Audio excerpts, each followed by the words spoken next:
وہ اپنے علاقے کا سب سے بہادر، دلیر، شفاق اور خونخوار انسان تھا۔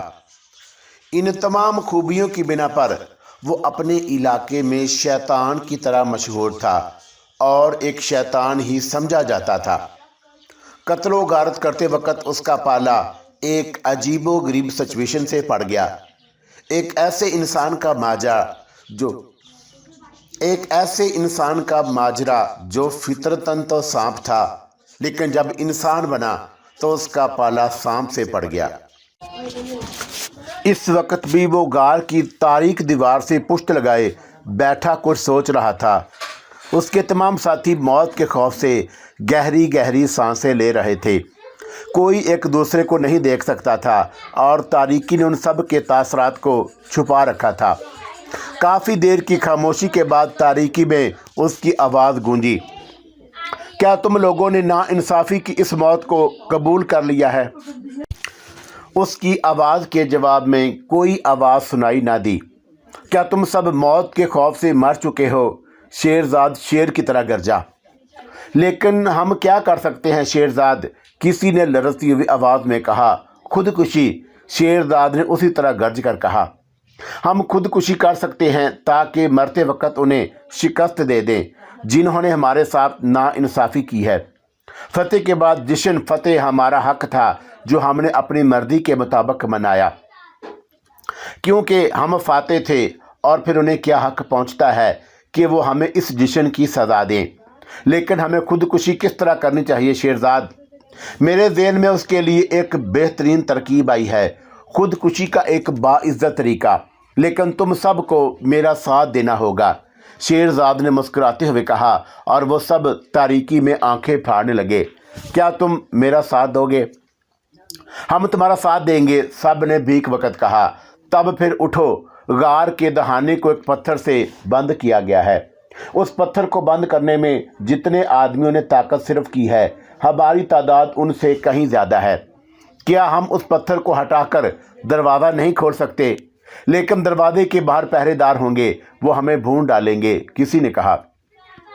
ان کی گولیوں سے ہمیں موت ہی آئے گی نا، اور یہ موت اس موت سے بدرجہ بہتر ہوگی جو کل صبح ہمارا استقبال کرے گی۔ پورے قبیلے کی نگاہ ہم پر ہوگی اور ہم پتھروں کی بارش میں سسک رہے ہوں گے۔ ہمارے دانت ٹوٹ جائیں گے، آنکھیں پھوٹ جائیں گی، جسموں کی ہڈیاں ٹوٹ جائیں گی، اور پھر ہمارے بھیجے باہر نکل پڑیں گے۔ کیا وہ موت اس موت سے اچھی ہوگی جو پہرے دار کی گولیوں سے آئے گی؟ نہیں نہیں، وہ موت ہمیں پسند نہیں ہے۔ تب اس موت کو پسند کر لو، اور جس میں ہمارے بچ جانے کے امکانات بھی ہیں۔ اور سب تیار ہو گئے۔ وہ دیواریں ٹٹولتے ہوئے غار کے دہانے کے قریب پہنچ گئے۔ سب نے اس بڑی چٹان پر ہاتھ رکھے جو غار کے دہانے کو ڈھکے ہوئے تھی، اور اس پر طاقت صرف کرنے لگے۔ سیدھے سادے انسانوں نے ان کی تعداد کا خیال نہیں رکھا تھا۔ تاریک خان کا ایک دو آدمیوں کے لیے تو جیل کا کام دے سکتی تھی، لیکن بیک وقت اتنے سارے آدمیوں کے لیے نہیں۔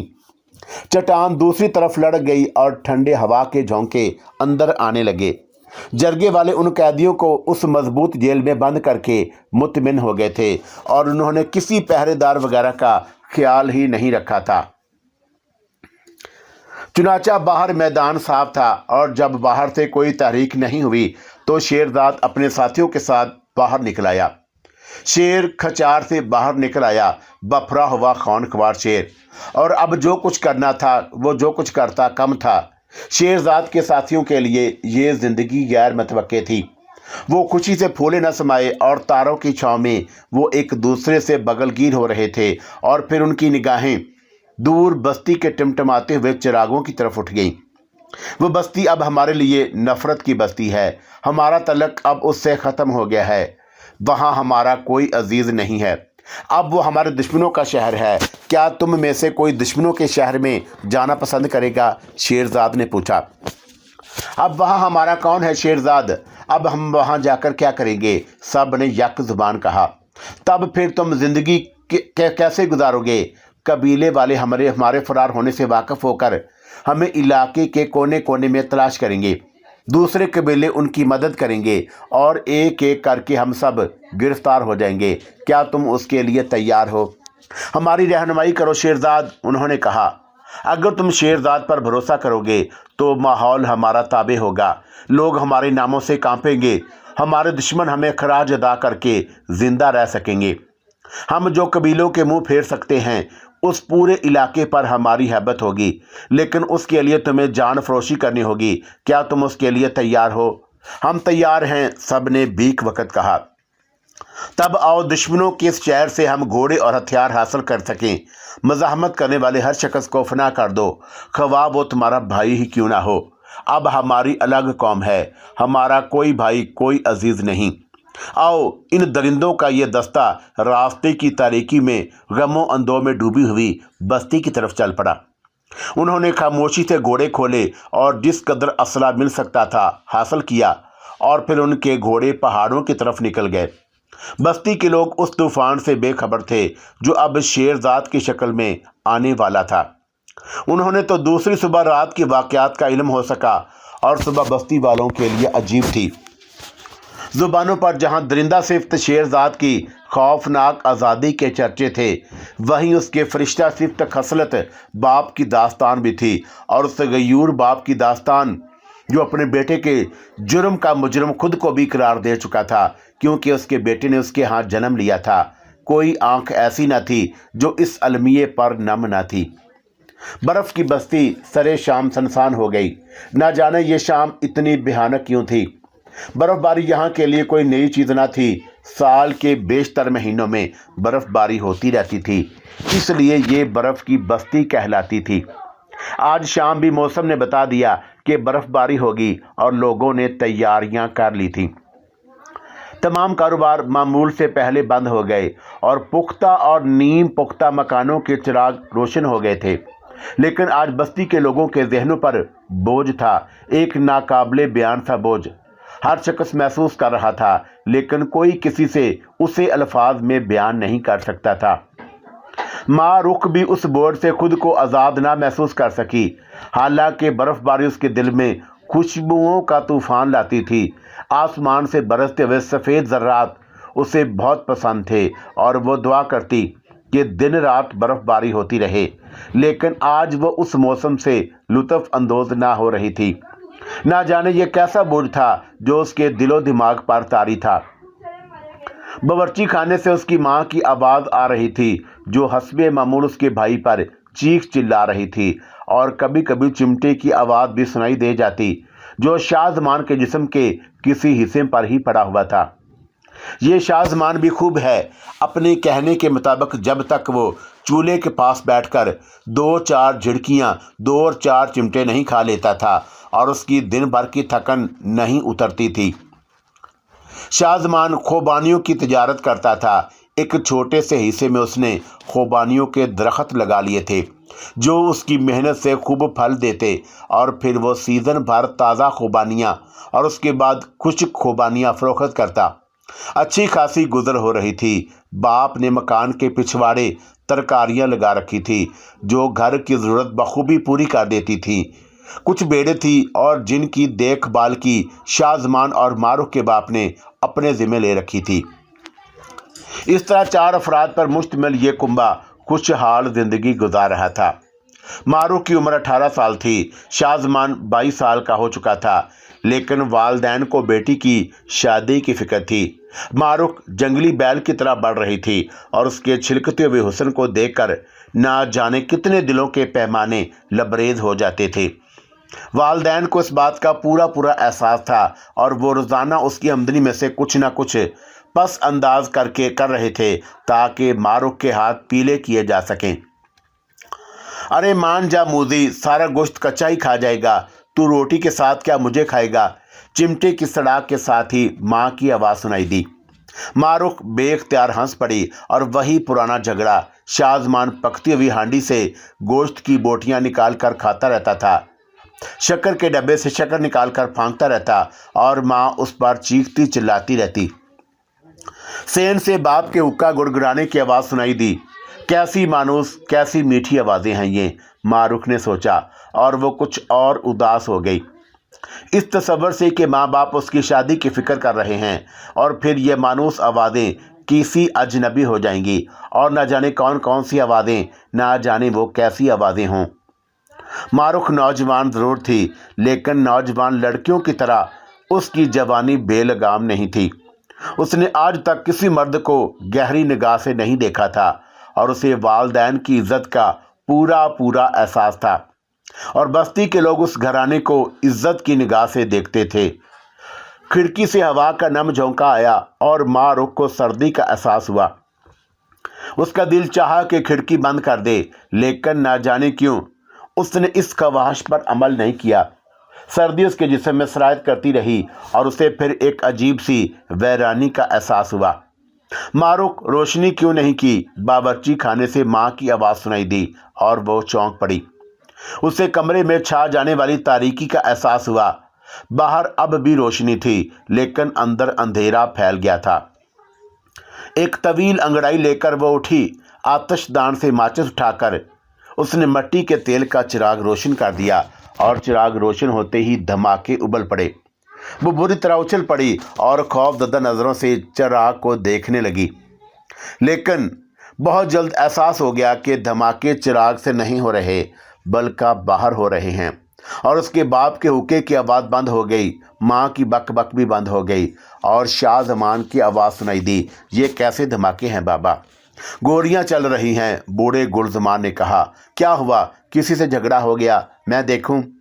दिमाग खराब है तेरा, तारीकी में चलने वाली गोलियां रास्ता नहीं देखती, माँ ने शाहजमान की कमीज़ का कॉलर पकड़ कर कहा। लेकिन औरतों की तरह घर में घुसे रहना भी ठीक नहीं है माँ, शाहजमान ने कहा। मैं देखता हूँ, गुलजमान ने कहा और तेज़ी से बाहर निकल गया। मारूख जल्दी से कमरे में पहुंची और खिड़की खोलकर बाहर झांकने लगी, लेकिन गोलियां चलने की आवाज़ दूर से आ रही थी। अलबत्ता बाहर भागते दौड़ते लोग साफ नजर आ रहे थे। चंद लम्हात के बाद मारूख का बाप हामता कामता घर में दाखिल हुआ। डाकू डाकू, शेरजाद ने गांव पर हमला कर दिया है, उसने हामते हुए लहजे में कहा। अभी वह बड़ी बस्ती की तरफ है, लेकिन जल्द इधर का रुख करेगा। खुदा गारत करे शेरजाद को, और उस बस्ती वालों के पास क्या रखा है जो उसे लूटने आ गया। मारूख, बंदूक निकाल दे बेटा, गोलियां ले आ और खिड़की के पास से हट जा, बूढ़े ने कहा। और मारूख कोठरी की तरफ गई, जहां उसके बाप की पुरानी बंदूक और थोड़े से कारतूस रखे हुए थे। खुदा गारत करे, माँ एक ही गर्दान कर रही थी और मारूख खौफजदा अंदाज में शेरजाद के बारे में सोच रही थी। शेरजाद इन इलाकों का बेताज शहंशाह था। पूरे इलाके के कबाइल उसे खराज अदा करते थे और उसकी जिंदगी की दास्तानें हर जुबान पर थीं।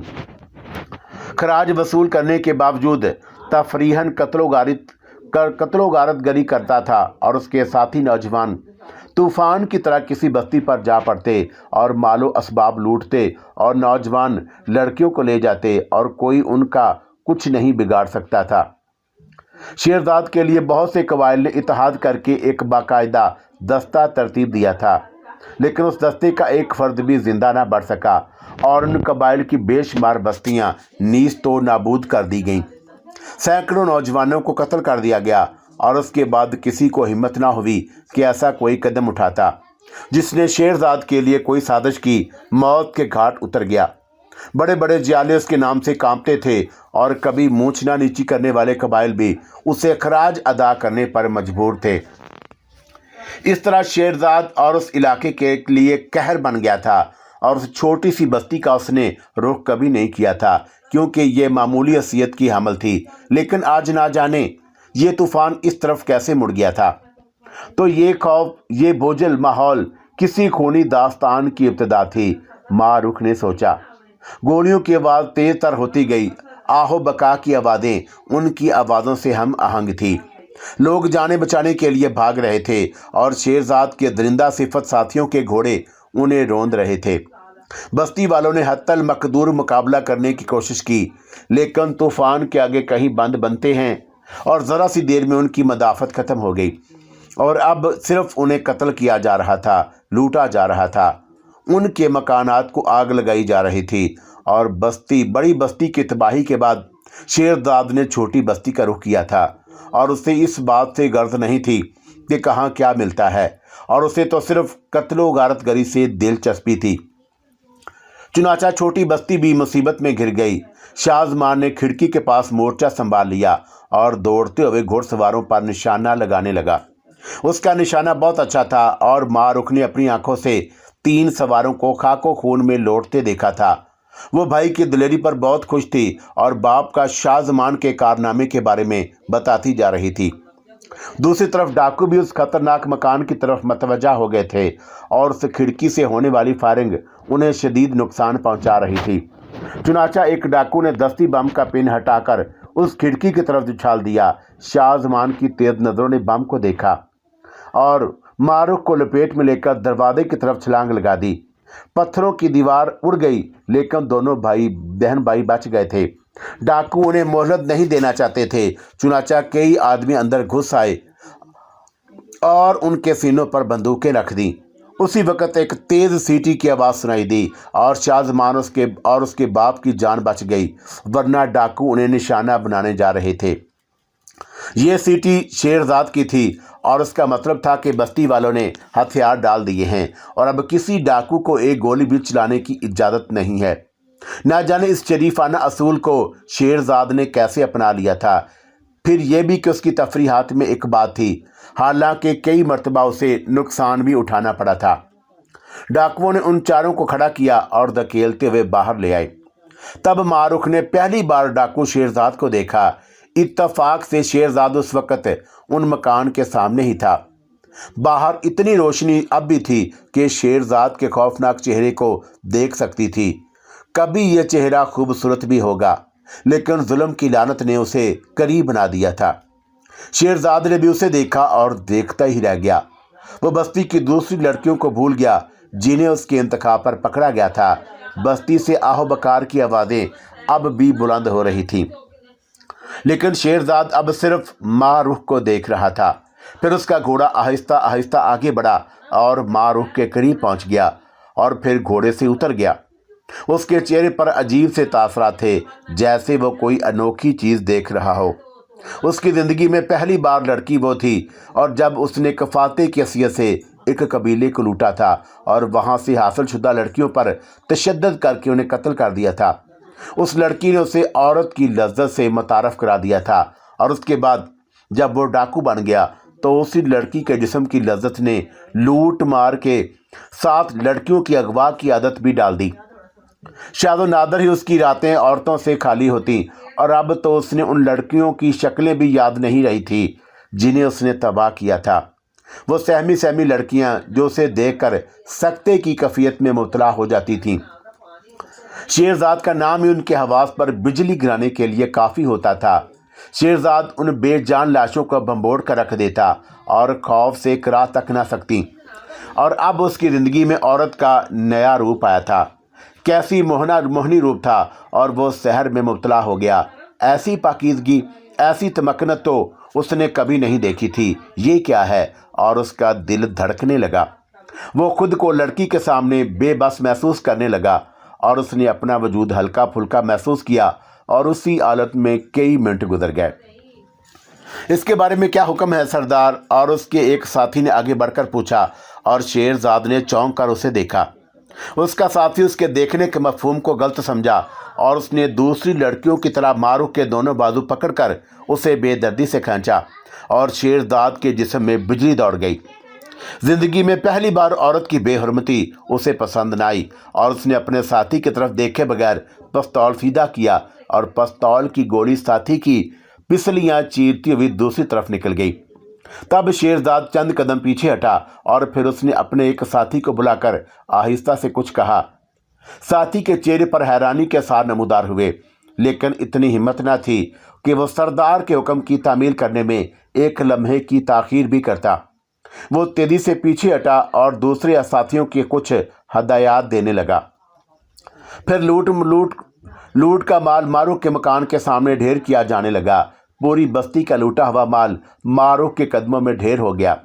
शेरजाद ने हाथ से कोई इशारा किया और उन लड़कियों को छोड़ दिया गया जिसे उसने मुंतखब किया था। लड़कियां सहम कर इधर उधर दुबक गई थीं। फिर शेरजाद आहिस्ता आहिस्ता आगे बढ़ा اور اس نے اپنی کمر سے پستول نکالا اور پیٹی سے کارتوس نکال کر چیمبر میں بھرنے لگا۔ تمام لوگ حیرت و خوف سے یہ عجیب کارروائی دیکھ رہے تھے۔ شیرزاد نے پستول کو ایک نظر دیکھا اور پھر کچھ اور آگے بڑھ کر اس نے پستول ماروک کے پیروں کے پاس رکھ دیا اور پھر سیدھا ہو گیا۔ میں پھر آؤں گا، اس نے آہستہ سے کہا اور پلٹ گیا۔ دوسرے لمحے وہ گھوڑے پر سوار ہو کر ہوا اور پھر آن کی آن میں گھوڑے ہوا ہو گئے۔ پوری بستی کے لوگ حیرت و خوف سے انہیں دیکھتے رہے تھے اور جو ہی آخری گھوڑا نگاہوں سے اوجھل ہوا بستی میں شور مچ گیا۔ لوگ اپنے اپنے عزیزوں کی لاشیں تلاش کرنے لگے۔ ماروک کے باپ نے اپنے بیوی اور بیٹے کے کندھوں پر ہاتھ رکھا اور واپس مکان کی طرف بڑھ گیا۔ یہ کیا ہوا بابا؟ ماروک نے حیرت سے پوچھا۔ قیامت آئی اور گزر گئی، نہ جانے کتنے موت کا شکار ہوئے۔ دولت تو آنے جانی چیز ہے، آؤ اندر آؤ، بوڑھے نے کہا، اور وہ ماروک کو کیسے بتاتا کہ کیا ہوا؟ بستی کے لوگ بچ گئے تھے لیکن ماروک محفوظ نہیں تھی۔ شیرزاد کی انوکھی حرکت اور وہ اچھی طرح سمجھ گیا تھا ماروک کی محبت کا شکار ہو گیا تھا، لیکن پریشانی کی بات یہ تھی کہ وہ پھر آنے کو کہہ گیا تھا۔ بستی میں ماتم ہو رہا تھا، چاروں طرف سے بیان کرنے کی آوازیں سنائی دے رہی تھی۔ لوٹ کا مال بدستور ماروک کے مکان کے سامنے ڈھیر تھا، لیکن کسی نے اس کی طرف توجہ نہیں دی۔ ماروک کے مکان کا ایک حصہ بھی دستی بم سے تباہ ہو گیا تھا، لیکن مکان کافی بڑا تھا اور اس کے دوسرے حصے سالم تھے۔ ان سالم حصوں میں سے ایک حصے میں ماروک ایک بستر پر دراز تھی اور دوسرے کمرے میں اس کی ماں، بھائی اور باپ گردن جھکائے بیٹھے کسی سوچ میں غرق تھے۔ تھوڑی دیر کے بعد بوڑھے نے گردن اٹھائی اور بیٹی کی طرف دیکھتا ہوا بولا، کیوں نہ ہم یہ بستی چھوڑ دیں؟ پھر کہاں جائیں گے بابا؟ گلزمان نے کہا، کسی اور بستی میں۔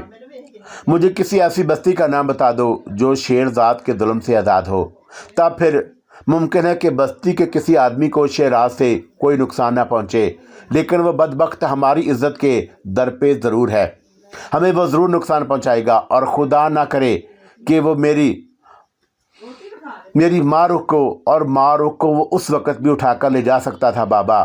ممکن ہے کہ خدا کوئی بہتر صورت نکال دے، ہمیں انتظار کرنا چاہیے۔ بیٹے کی بات پر بوڑھا کافی دیر تک غور کرتا رہا اور پھر اس نے ایک گہری سانس لے کر گردن ہلا دی۔ دوسری طرف ماروک خیالات میں گم تھی اور اس کے ذہن میں بھی شیرزاد کا تصور تھا اور وہ اس تصور سے لرز رہی تھی۔ کیسا بھیانک چہرہ تھا اور اس کے ساتھی کیسے خوفناک تھے، لیکن یہ انوکھی حرکت اس نے کیوں کی؟ وہ مجھے ایسے کیوں گھور رہا تھا اور میری وجہ سے اس نے اپنے ایک ساتھی کو کیوں مار دیا؟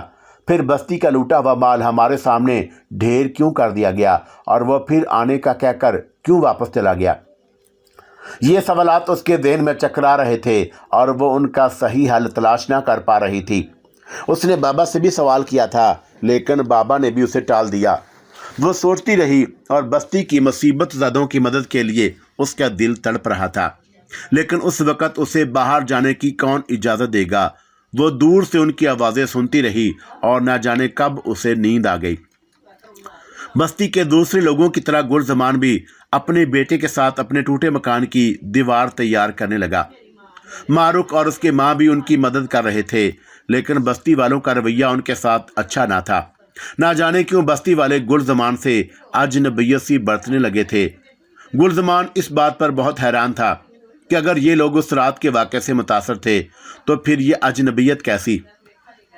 ماروک کی وجہ سے تو ان کی عزتیں بچ گئی تھی، ورنہ وہ لڑکیاں شیرزاد کے قبضے میں ہوتیں اور وہ انہیں حاصل نہ کر سکتے، پھر کیا بات ہے؟ ان کا مال بھی انہیں واپس مل گیا اور گلزمان نے اس میں سے ایک ذرا برابر چیز کو ہاتھ نہیں لگایا تھا۔ آخر گلزمان نے فیروز بابا کو روک کر ان سے یہ سوال کیا، وہ تم سے بھی خوفزدہ رہنے لگے ہیں گلزمان؟ شیرزاد نے تمہاری وجہ سے سب کا مال واپس کیا تھا، اب وہ تمہیں شیرزاد کا منظور نظر سمجھتے ہیں اور اس لیے ان کے دلوں میں تمہارے لیے اجنبیت پیدا ہو گئی ہے۔ کیا وہ سب پاگل ہیں؟ کیا میں نے ان کے ساتھ کوئی برائی کی ہے؟ اگر بستی والے مجھے ٹھکرائیں گے تو میں یہ بستی چھوڑ دوں گا، میں نے تمام مصیبت اپنے کندھوں پر لے لی ہے۔ اگر بستی کی دوستی بیٹیوں کی عزت بچانے کے لیے میری جان بھی کام میں آ جائے تو میں جان دے دوں گا، پھر یہ اجنبیت کیسی؟ مجھ سے یہ بیگانگی برداشت نہیں ہوتی فیروز بابا، मैं बस्ती वालों से बात करूंगा, फिरोज बाबा ने कहा और गुलजमान ठंडी सांस लेकर कुछ सोचने लगा। शेरजाद कांटों के बिस्तर पर लौट रहा था और वो अपनी बोटियां नोच रहा था, अपने बाल नोच रहा था। ये क्या हो गया? ये क्या बात है? क्या वो पागल हो गया है? क्या वो बुज़दिल हो गया है? अगर नहीं तो ये सब क्या है? और उसने बस्ती का माल क्यों वापस किया? गो उसे लूटे हुए माल से कोई दिलचस्पी नहीं होती थी और उसे खराज की शक्ल में इतनी दौलत मिल जाती थी कि वो और उसके साथी शहनशाहों की ज़िंदगी बसर कर रहे थे। लेकिन ये तो उसका और उसके साथियों का शौक था। कत्लो गारत गरी, लूट मार और उनकी यही तफरी थी। उसने अपने साथियों के चेहरों पर भी हैरत के नकुश देखे थे, लेकिन इतनी हिम्मत किसी की नहीं थी कि वो उसके बारे में उससे सवाल करते। लेकिन वो खुद से सवाल कर रहा था। ये कौन सा जज्बा था, कौन सी ख्वाहिश थी कि उसने सब कुछ उस लड़की के कदमों पर निछावर कर दिया? आखिर क्यों? अगर वो उसे पसंद आ गई थी तो दूसरी लड़कियों की तरह उसे भी हासिल किया जा सकता था, लेकिन वो ऐसा क्यों नहीं कर सका? बल्कि जब उसके एक साथी ने लड़की के बाजू पकड़कर खींचे तो उसे बिल्कुल ऐसा मालूम हुआ जैसे कोई उसके साथ ज्यादती कर रहा हो, और उसने बेदरेग अपने साथी को गोली मार दी। क्यों? वो उस लड़की से क्या चाहता है? और उसने बेचैनी से अपना सर पटका और फिर वो अपनी जगह से उठ गया। एक तरफ पानी से भरा हुआ टब रखा था और उसने टब में अपना चेहरा डाल दिया। ठंडे पानी ने उसकी आंखें खोल दी, लेकिन दिल की आग तब भी सर्द ना हुई। रह रह कर उस लड़की का चेहरा उसकी निगाहों के सामने आ जाता और फिर उसके ज़हन में एक ख्याल आया। मुमकिन है कि वो उसकी मुंतज़िर हो, या मुमकिन है वो सीधा हो गया। और उसने टब के पानी से मुंह धोया, बाल संवारे और फिर दूसरा लिबास पहनकर उसने हथियार संभाले और उन्हें अपने जिस्म पर डालकर खामोशी से गार से निकल आया। गार से निकलने के लिए उसने खुफिया रास्ता इस्तेमाल किया था। ये उसका मस्कन था, पहाड़ियों का एक लामतनाही सिलसिला जिसमें मीलों दूर तक सुरंगों के उस जाल के जरिए कहीं से कहीं पहुंचा जा सकता था। सुरंग के दहाने से निकलकर वो घोड़ों के अस्तबल तक गया, अपना घोड़ा खोला और बाहर निकल आया। दूसरे लम्हे उसका घोड़ा हवा से बातें कर रहा था। रास्ते उसकी निगाहों से मादूम थे और उसकी आंखों में सिर्फ एक चेहरा था और वो उस चेहरे के तस्वर में सफ़र कर रहा था। उसके दिली हालात शायद घोड़े को भी मालूम हो गए थे और उसने घोड़े को किसी खास रास्ते पर डालने की कोशिश नहीं की थी, लेकिन घोड़ा उसी रास्ते पर जा रहा था जहां वो जाना चाहता था। घोड़े को सफ़र को ना जाने कितना वक्त लग गया। वो तो उस वक्त चौंका जब घोड़े की रफ्तार सुस्त हो गई और उसने सामने देखा तो कोई यार सामने था। उसने घोड़े की पुश्त थपथपाई और फिर अकल ने साथ दिया। वो डाकू है। लोग उससे खौफजदा हैं, नफरत करते हैं। गो वो उसे खराज अदा करते हैं, लेकिन ये खराज वो खुशी से नहीं देते।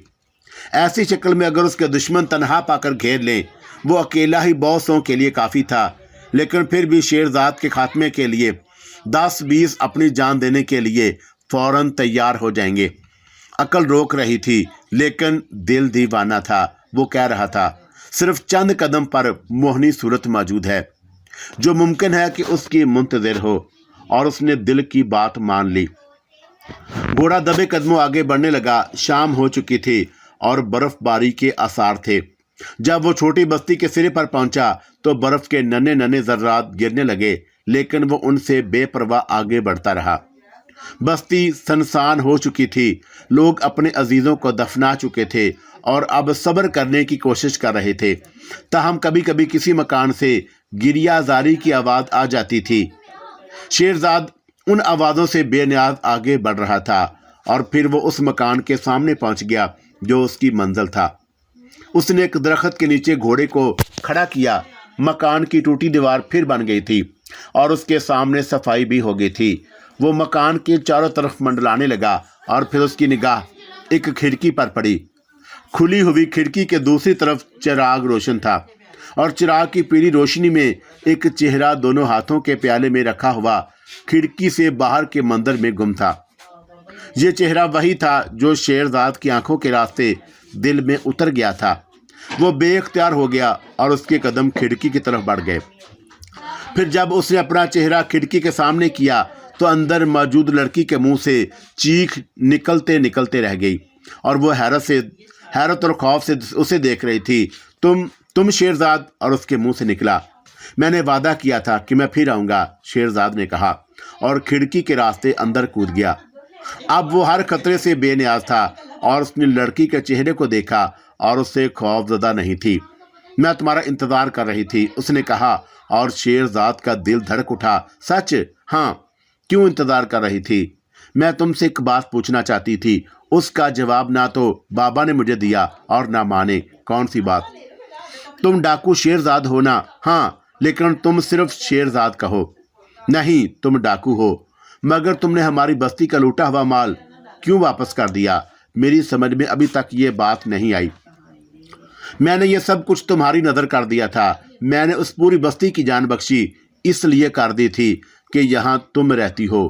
میں نے پوری بستی کو تمہارے قدموں پر جھکا دیا ہے۔ میرے لیے یہ سب کچھ کیوں کیا تم نے؟ اس لیے کہ میں تم سے محبت کرنے لگا ہوں، ایسی محبت جیسی کہ میں نے کسی سے نہیں کی۔ میں محبت سے نا آشنا تھا۔ میں نے کبھی کسی سے محبت نہیں کی، اپنے ماں اور اپنے باپ سے بھی نہیں، اور ان دوستوں سے بھی نہیں جن کے ساتھ میں بچپن سے کھیل رہا ہوں۔ لیکن میں نے تم سے محبت کی ہے، میرا دل تمہیں چاہنے لگا ہے۔